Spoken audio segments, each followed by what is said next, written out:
Eu imagino que o coração de Davi deve ter sido sofrido amargamente como o dessa menina. Essa menina se sentia tão culpada pelo seu erro, e então Davi, quando foi repreendido por Natã, também deveria ter se sentido muito culpado. Vamos ler em Salmos, livro de Salmos, capítulo 32, versículo 3.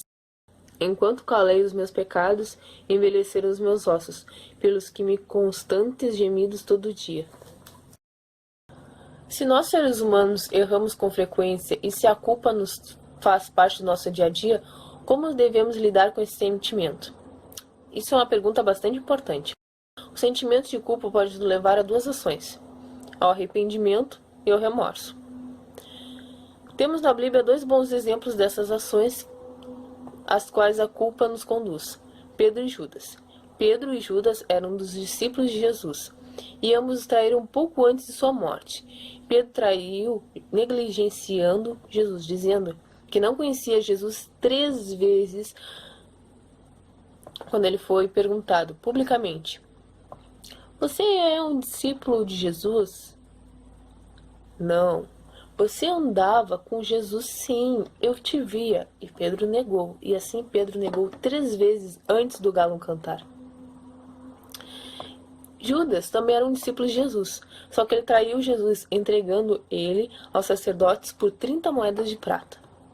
Contudo, os finais dessas histórias desses dois discípulos teve finais diferentes.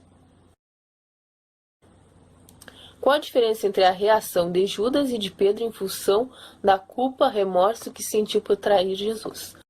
Vamos ler Mateus, capítulo 27, versículo 3 até o 5. Então Judas, o que traiu, vendo que Jesus fora condenado, tocado de remorso, devolveu as 30 moedas de prata aos principais sacerdotes e aos anciãos, dizendo: "Pequei traindo sangue inocente."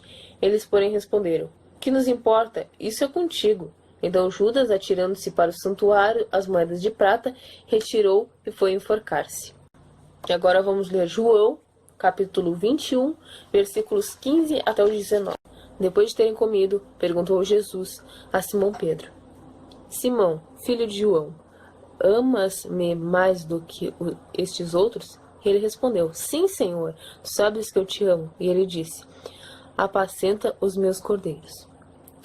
Tornou-lhe a perguntar pela segunda vez: "Simão, filho de João, tu me amas?" E ele respondeu: "Sim, Senhor, tu sabes que eu lhe amo." Disse Jesus: "Pastorei as minhas ovelhas." Pela terceira vez, Jesus lhe perguntou: "Simão, filho de João, tu me amas?" Pedro entristeceu por ele ter lhe dito pela terceira vez: "Tu me amas?" E respondeu-lhe: "Senhor, tu sabes todas as coisas, tu sabes que eu lhe amo." Jesus lhe disse: "Apacenta as minhas ovelhas. Em verdade te digo, quando era mais moço, tu me cingias a ti mesmo e andava por onde queiras. Quando, porém, fores velhos, estenderás as mãos, e outro te cingirá e levará para onde não queres." Disse isso para significar com que o gênero de morte de Pedro havia de glorificar a Deus. Depois de falar, acrescentou: "Segue-me." Em comparação dessas duas histórias, Judas se sentiu culpado e foi lá e se enforcou. Já Pedro se sentiu culpado e foi lá e pediu perdão pelos seus pecados. Aprendemos com Pedro como o cristão deve ser, como ele deve se relacionar com o seu sentimento de culpa. A culpa para o cristão deve levá-los aos pés do Salvador, arrependido, desejoso de viver uma vida que glorifique a Deus. O sentimento de culpa, administrado com sabedoria, coopera para a nossa salvação. Ele nos mostra a nossa necessidade de um Salvador e ele conduz ao arrependimento, confissão e abandono do pecado. Em Salmos, capítulo 32, aquele que Davi relata quão mal foi por conta da culpa que ele sentia, ele relata também como ele se sente aquele que administra bem o sentimento de culpa. Bem-aventurado aquele cuja iniquidade é perdoada, cujo pecado é coberto. Salmos 32, 1. Somos felizes quando nossa culpa nos conduz a Deus, aquele que perdoa os nossos pecados. Aqui está a solução para encerrar o sentimento de culpa. Confessei-te o meu pecado e minha iniquidade, não mais ocultei. Disse, confessarei ao Senhor as minhas transgressões, e tu perdoaste a iniquidade do meu pecado. Salmos 32, 5. Quando nos sentimos culpados, Deus faz uma promessa. Vamos ler em 1 João, capítulo 1, verso 9. Aquele que diz estar na luz e odeia o seu irmão, até agora está nas trevas. Podemos confiar no perdão de Deus quando nos arrependemos dos nossos pecados. Mas podemos evitar sentir a culpa no nosso dia a dia. Isso é feito vivendo uma vida de intimidade com Deus, optando por servi-lo e obedecê-lo sempre. Podemos confiar em Jesus, tem poder para nos guardar de tropeçar. Podemos ler em Judas, capítulo 1, versículo 24.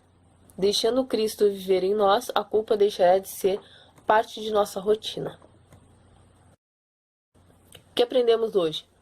Saber que o sentimento de culpa nos faz muito mal, tanto emocionalmente como fisicamente. Entender que devemos administrar o sentimento de culpa com sabedoria. Praticar a confissão de nossos pecados a Deus, pois Ele é fiel e justo para nos perdoar, livrando nosso sentimento de culpa. Agora uma frase de Ellen White, do livro A Ciência do Bom Viver, página 241. Muito íntima é a relação que existe entre a mente e o corpo. Quando um é afetado, o outro se ressente. O estado da mente atua muito mais na saúde do que muitos julgam. Muitas das doenças sofridas pelos homens são resultantes de depressão mental. Desgosto, ansiedade, descontentamento, remorso, culpa, desconfiança, todos tendem a consumir forças vitais e a convidar à decadência e à morte. Agora eu peço que vocês fechem os seus olhos para fazer uma breve oração. Senhor Deus, obrigado por estar mais uma vez em sua presença. Obrigado pela oportunidade que eu pudesse trazer essa mensagem de hoje a todas essas pessoas que estão me vendo neste exato momento. Peço que entre no coração de cada um deles e se existe algum sentimento de culpa e algum sentimento ruim dentro deles, que saia agora. Abençoa a vida de cada um, é o que eu te peço. Em nome de Jesus, amém.